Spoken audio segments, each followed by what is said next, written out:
You know, one of the most effective things that you can do in a contest where you are close or just battling it out with an opponent is a comparison. You can do the comparison in the mail, you can do the comparison on TV, you can do the comparison on radio. And so today I want to talk to you about comparison pieces.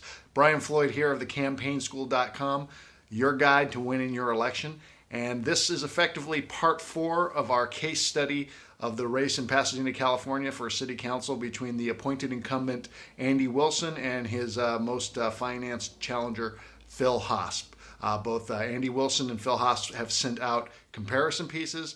And I want to take a look because comparison pieces, while the most effective piece on making a very big distinction between you and your opponent, creating a real contrast in the minds of the voters, a lot of candidates, a lot of campaigns don't do them right. And unfortunately, neither Andy Wilson nor Phil Hosp did their comparison pieces right. And I want you to take a look at these so that you learn from their mistakes and that you do very effective, very good comparisons in your race.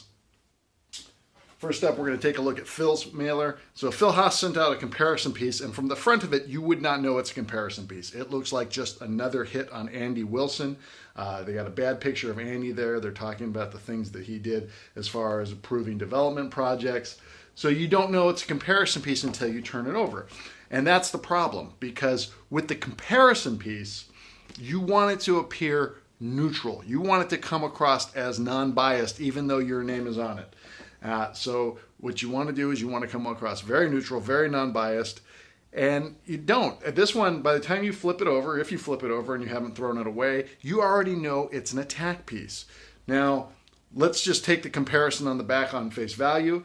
Phil's picture is on the wrong side. People here read from left to right.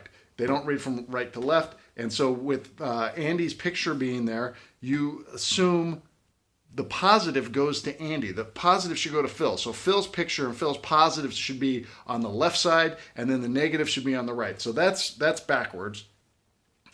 And then the other part is about keeping it simple. Now, I do think he keeps it simple, and that the hits against Andy are all sourced, which are good. Phil's is a little text heavy. It could be a lot simpler. I actually think if you can keep it down to a sentence, if you can keep it down to 5, 6, 7 words, that's even better. But this piece, once again, is only about housing and development. And I'm not so sure those are the main issues of this race. I mean, where is issues on crime? Where are issues on the budget? Where are issues on schools? Where are, just general quality of life issues other than housing and development? I mean, traffic should definitely be on here. Development always fits in with traffic, so I don't know why that's not there. And this is a hit piece. This isn't a good comparison piece. I do commend Phil for using a good picture of both he and Andy, because that does help take away the bias. But because you already have, the hit on the front, and this is pretty much a hit on the back, no one is going to think that, this isn't an attack. You really want to create a piece that looks very, very, very neutral, but leads the voters to the conclusion you want them in. Now, let's take a look at Andy's piece. In Andy's piece, Andy's got the picture on the proper side, on the left side, and Phil there, and he used a good picture of him and Phil. There's one big problem here, though.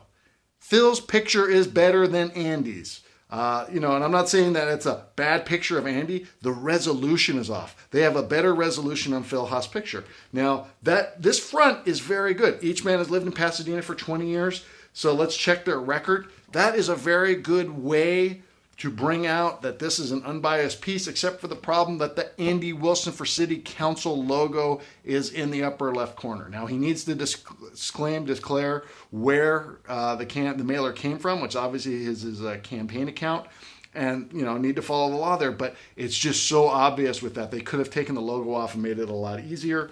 And then when you flip it over, the picture's on the left side as it should be. Phil's picture's on the right side, but there's a problem. Instead of leading the voter to the information, they put a check next to Andy's picture, and the bias appears to be there. The bias is clearly there when you look at all the things that are there. Look, Andy Wilson did all these things. Phil Hosp hasn't done anything. When you compare it, you compare the truth. You want to compare them on the issues. You want to compare them on the experience. But where's crime? Where's schools? Where's traffic? Where are these things? This is just a laundry list of a resume. Now, this is where it falls down. Not only you have a nicer picture of Phil than they have of Andy on here, but they list his occupation as a lawyer and a former U.S. Army officer. First, a lot of people respect lawyers and the work that they do. I mean, I know that there's, a lot of jokes about lawyers, but for the most part, running for office, lawyers get elected. Just look at the United States Congress. But the other thing is, he's listed as an Army officer. They spent their money on a comparison piece here, and the only thing they put there is that Phil Hosp is a former USA Army officer. I think that helps Phil. And then at the bottom, once again, not leading the vote. They're leading the voters rather than letting the voters make up their own mind. It's just a bad piece regarding that. And so these are not effective comparison pieces. If you're going to do an effective comparison piece, you want it to look neutral. You really want it to look neutral. You want to position yourself in the best spot. You want yourself on the left-hand side there so that you and your issues are there and that your opponent and their issues are there. You can even have 2 or 3 opponents on this if you had to. You can make a much bigger piece. Sometimes you have to do that in a really tight, complex race.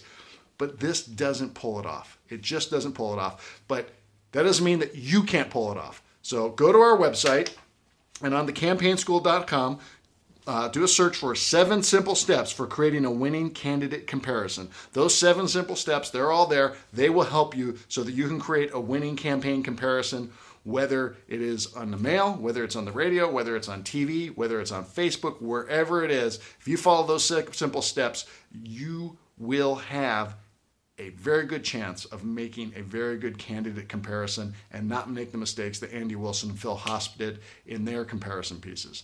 So that's it for this video. We got one more in this series before we wrap it up before Election Day.